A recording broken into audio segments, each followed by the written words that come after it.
रहीम। आज हम question number 166 को सॉल्व करेंगे। 166 क्वेश्चन में हमसे क्या पूछा है, आइडियल पोटेंशियोमीटर शुड हैव। देखिए पोटेंशियोमीटर का तुम्हें पता है कि आप वोल्टेज या करंट जिसे मेजर करते हैं वो होता है। तो इसमें हमसे क्या पूछा है, तो आंसर क्या देखा, इनफिनाइट रेजोल्यूशन। अब इसका मतलब क्या हुआ, ये इसने आंसर ये भी क्यों दिया है। सबसे पहले तो रेजोल्यूशन का मतलब समझिए क्या होता है। मेरे पास एक इंस्ट्रूमेंट है, मैंने इस पर 1 वोल्ट इनपुट दी, तो उसने आउटपुट भी मुझे क्या 1 वोल्ट हमें आउटपुट दे दी। इसमें 1.1 वोल्ट दी तो उसने आउटपुट भी 1.1 वोल्ट दे दी। अब 1.3 कर दूंगा तो आउटपुट भी 1.3 वोल्ट कर देगा। इस तरह चलते रहे इन्फिनिटी पॉसिबिलिटीज़ हो सकती हैं, मेरे पास आउटपुट भी इन्फिनिटी आए। मतलब अगर 1.2 कर दूँ, 0.2 कर दूँ तो आउटपुट भी 1.02 एक्यूरेट दे। तो ये रेजोल्यूशन का मतलब है। अगर ये नहीं 1.1 दूँ तो आउटपुट पे 1.3 दे दे, तो ये हमारे पास सही नहीं है। तो जितनी भी इन्फिनिट पॉसिबिलिटीज़ होंगी तो उसी हिसाब से इन्फिनिटीज़ हमारे पास आउटपुट वही दे दे, सेम टू सेम दे दे, तो ये हमारे पास क्या हो जाएगा, रेजोल्यूशन हो जाएगा। तो इसलिए इसका आंसर क्या हो जाएगा, इन्फिनिट रेजोल्यूशन। मतलब इन्फिनिटी तक चल सकते हैं हम, जहाँ तक जाएँ तो हमारे पास आउटपुट भी उसी तरह देगा ये। अब क्वेश्चन नंबर 168 को सॉल्व करते हैं। The effect of adding pole and zero can be determined quickly bye.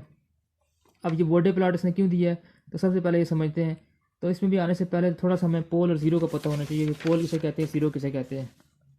मेरे पास ये इक्वेशन है, अगर मैं कहूँ s+2 s+3, इसमें पोल क्या है, जीरो क्या है। जो डिनोमिनेटर में वैल्यू होती है उसे हम हमेशा पोल कहते हैं।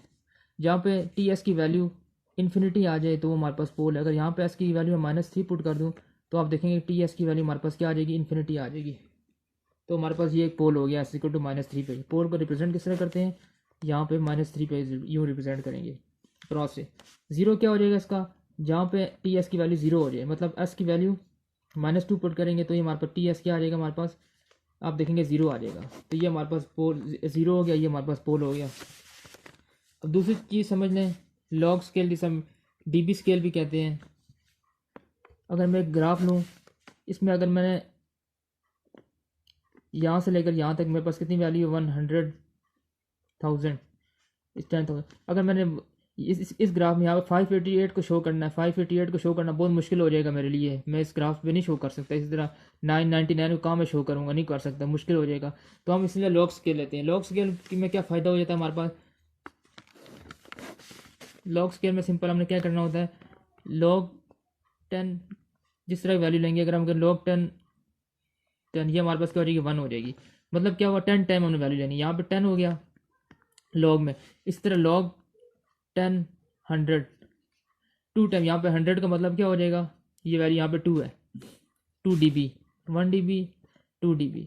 इसी तरह लॉग 10,000 लॉग में ये हो जाएगा हमारे पास, यहाँ पे क्या आ जाएगा, 3 dB आ जाएगा। 1000 का मतलब क्या हो जाएगा, हमारे पास 3 dB हो जाएगा। तो इसमें हमारे पास ईजी हो जाएगा हमारे पास शो करना 1। इसी तरह अगर लॉग 10 1 लेंगे तो ये क्या हो जाएगा, हमारे पास 0 हो जाएगा। तो 0 dB में हम शो नहीं कर सकते, 1 की वैल्यू dB में हम शो नहीं कर सकते, क्योंकि अगर यहाँ पे 0 आ गया तो 10 टाइम होना चाहिए। तो 0 का 10 टाइम तो 10 नहीं होगा ना, तो ये 0 गलत हो जाएगा यहाँ पे। तो हमेशा लॉग स्केल जो भी होगा वो 0.1 से शुरू होगा। अगर आप 0.1 लिखेंगे तो ये 1 हो जाएगा, तो यहाँ पे 0.1 आएगा। इसका 10 टाइम क्या हो जाएगा, 10 का 10 टाइम क्या हो जाएगा, 100। इसका 10 टाइम 1 dB 1 डिकेड का मतलब ये होता है कि 10 टाइम। तो इस तरह ये जो ग्राफ है यहाँ पे इजीली हमारे पास शो हो जाएगा। तो इसी ग्राफ को हम बॉर्डर प्लॉट में यूज़ करते हैं। तो अब थोड़ा सा आते हैं हम क्वेश्चन में। इसने क्या पूछा है, the effect of adding pole and zero can be determined quickly by. Pole भी हमने समझ लिया, जीरो भी समझ लिया, बॉर्डर प्लॉट अगर मैं फाइंड करूँ T S equal to 1/s।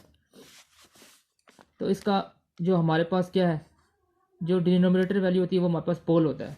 तो बॉर्डर प्लॉट का फर्स्ट स्टेप क्या, हमने सबसे पहले एस की जगह जे ओमेगा पुट करना है। तो यहाँ पे क्या आ जाएगा, 1/j ओमेगा। ये तो हमारे पास फर्स्ट स्टेप हो गया। इसके बाद हमने क्या करना है, इसके बाद इसका मैग्नीट्यूड लेना है। तो मैग्नीट्यूड किससे लेते हैं हम, टी जे ओमेगा का मैग्नीट्यूड लेंगे तो हमारे पास ये जो है जे ख़त्म हो जाएगा, तो 1/ओमेगा आ जाएगा।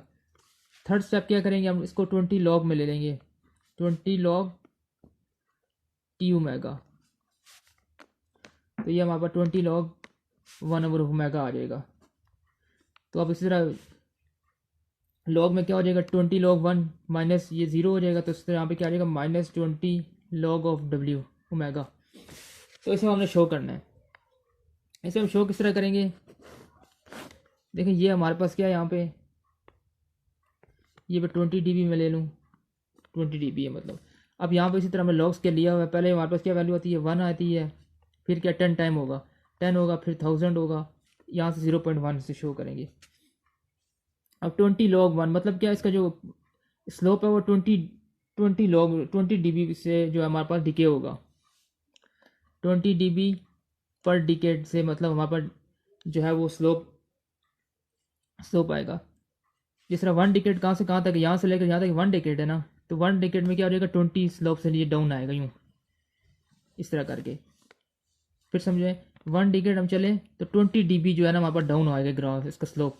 तो ये हमारे पास क्या हो जाएगा इसका, हमने यहाँ पे ये चीज़ थी हमारे पास, ये पोल है, तो पोल जो है हमारे पास यूँ आ गया।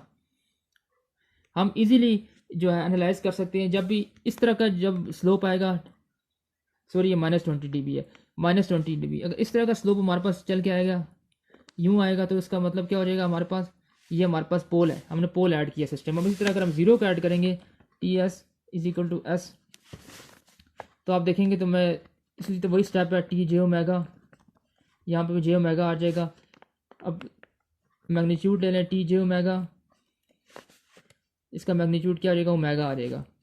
20 log TJ⍵, यहाँ पर क्या जाएगा 20 log W। अब इसी तरह ग्राफ में देखेंगे आप, ये 20 dB है, तो यहाँ पर इसी तरह 0.1 100 1 के बाद 10 100 10 टाइम 0.1।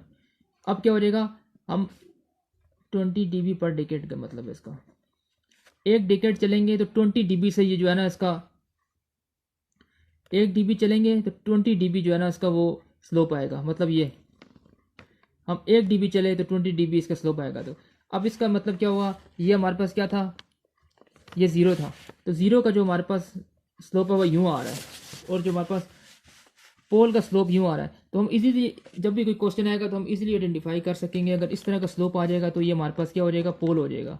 हमने देखा हमारा पोल में होता है नीचे जो वैल्यू डिनोमिनेटर, अगर इस तरह का स्लोप आ जाएगा तो हमारे पास 0 हो जाएगा।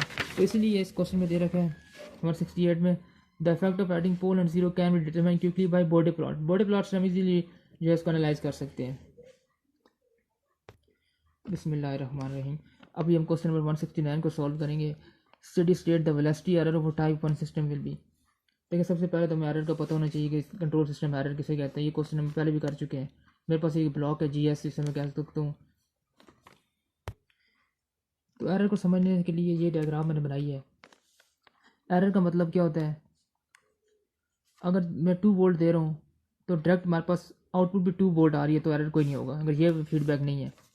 लेकिन अगर मैंने ये एरर लगा दिया, इसका मतलब क्या होगा, 1 वोल्ट यहाँ से आ रही है, 2 यहाँ से आ रही है, 2 -1 1 वोल्ट आगे जा रही है, तो 1 वोल्ट का एरर आ जाएगा हमारे पास। अगर ये चीज़ ना होती तो डायरेक्ट 2 से 2 जा रही थी, लेकिन अब ये फीडबैक लगा दिया, इसका मतलब क्या हो गया, 1 वोल्ट यहाँ से आ रहा है, 2 वहाँ से आ रहा है, तो 1 वोल्ट आगे जा रहा है, तो ये एक एरर आ गया 1 वोल्ट। तो इसकी हमने इक्वेशन फाइंड करनी है। तो वाई एस हमारे पास क्या आ जाएगा, सिंपल वाई एस हमारे पास क्या आ जाएगा, ES × GS। जब भी ब्लॉक सीरीज में उनको ऐड कर लेते हैं, ES × GS आ जाएगा हमारे पास, ES × GS। तो अब हमें ES की वैल्यू पता है हमारे में, क्या है यहाँ से पुट की RS - YS, ये हमारे पास है ES की वैल्यू। इसी तरह इन इक्वेशन को मैंने सोल्व कर रखा है। मेरे पास ES की वैल्यू आ रही है, किया कुछ नहीं, बस इसी को सिंप्लीफाई किया है। तो हमारे पास क्या आ रही है, RS × 1 + GS, ये हमारे पास ES की वैल्यू आ। अब इसमें एरर क्या होगा, ET स्टेडी स्टेट एरर जब भी पूछेंगे तो क्या हो जाएगा, limit S approaches to 0 SES, ठीक है। इसी तरह लिमिट S अप्रोचेस टू 0, इसी तरह करते हैं S, और ES हम फाइंड कर रखा है RS × 1 + GS। अब इसमें RS क्या है, RS हमारे पास इनपुट है, RS की वैल्यू हम जो इनपुट देंगे उसे हम RS कहते हैं, और GS क्या हमारे पास ऑर्डर है। अब ये वेलोसिटी एरर किस तरह आता है, ये देखिए यहाँ पर दिया हुआ inversely proportional to velocity error. तो वेलोसिटी एरर किस तरह आएगा, जब मैं RS की वैल्यू रैंप इनपुट दूंगा, मतलब क्या 1/s² पुट करूंगा, तो जो एरर आएगा वो हमारे पास वेलोसिटी एरर आएगा। जिस तरह हम यहाँ पुट कर दें limit S approaches to 0, S वैसे का वैसे ही रह जाएगा। RS की जगह हमने क्या पुट कर दिया है, 1/s², जो हमें ये दे रखा है, और नीचे क्या आ जाएगा 1 + GS वैसे का वैसे ही आ जाएगा। रैंप के लिए आर अभी पता चलेगा वेलोसिटी एरर क्या होता है। तो एस से एस कट जाएगा हमारे पास, तो लिमिट एस अप्रोचेस टू 0, यहाँ पे क्या आ जाएगा 1 into 1 plus S G S.